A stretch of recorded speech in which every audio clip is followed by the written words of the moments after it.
ka naman nagpapasalamat at akala mo buwis-buhay ka na, katapusan mo ng mundo. Anong naramdaman mo sa hirap ng puso mo sa paghinga? Grabe, paninikip ng dibdib. Ha? Mabuti nandyan ako, hindi pa ako nag-duty. Nga po, salamat nga po. Ha? Pagpapadaling niyo po sa akin. Gusto mo ako magpakilala sa buong mundo, gusto mo malaman kung sino ako. Ako lang naman ang dakilang assassin ng mediko. Kahit na 10 beses ka mag-atake sa mukha ko, alam ng mga NBI yan, PNP. Pinakita ko niyan sa kanila.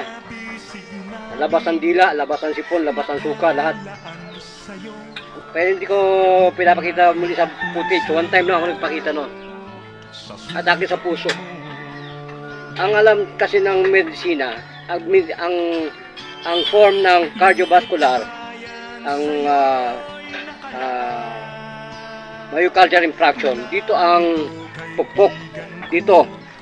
Sa assassin, alam ng mga judista yan, alam nila yan. Kaya lang hindi sila tumanggap ng kamatayan sa master nila. Kaya hanggang ngayon hindi mabago yung Republic Act ng Pilipinas. Nga pag may inaatake sa puso, tatawag lang sa transport vehicle ng barangay o kahit sino, tama. O 911. Kahit pulis, kahit NBI, patay. Pamilya, patay. Bakit? Hindi sila nagbuwis-buhay nung araw nang sila nagjudo eh. Kami, tulog kami, tinanggalan kami ng buhay. Isang oras. Kaya mo yun? Ha? Kakayanin mo yun. Punta ka sa Tadtad muna. Sa Pulahan. Ha? Kumain ka muna ng bubog. Nakita sa ano yun, sa pelikula, sa Tutong Buhay sa atin sa Mindoro. Kumakain at naliligo ng apoy, ng mainit na tubig sa langis. Totoo yun, di ba? Magpakilala ka na sa programa Likod Bayan. George Carriedo, Jun Maligalig, sige.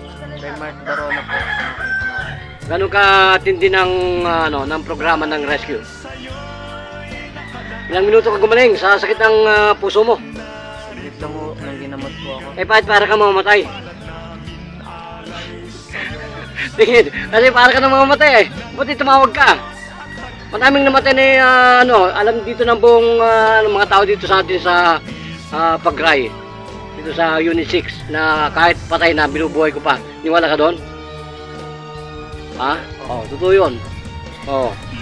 Ito pang yun yung tagapagpatrol at Likod Bayan. Huwag dinugay rin. Gracias.